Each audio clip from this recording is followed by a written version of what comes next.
मैंने ऐसी कोई बात नहीं की जिसपे मुझे अफसोस हो, और जो मैंने कहा मैं उस पर कायम हूँ।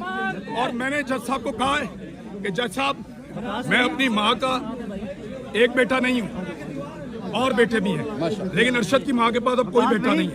हम सारे बेटे, इमरान भी आप अरशद की माँ के पास अब कोई बेटा नहीं है। सर आवाज नहीं आई पहले इंटरव्यू में, इस तरीके से आपकी गिरफ्तार की।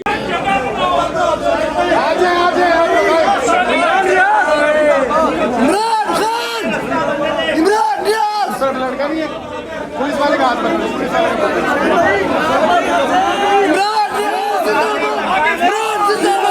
पाकिस्तान जिंदाबाद, पाकिस्तान जिंदाबाद, इमरान रियाज जिंदाबाद।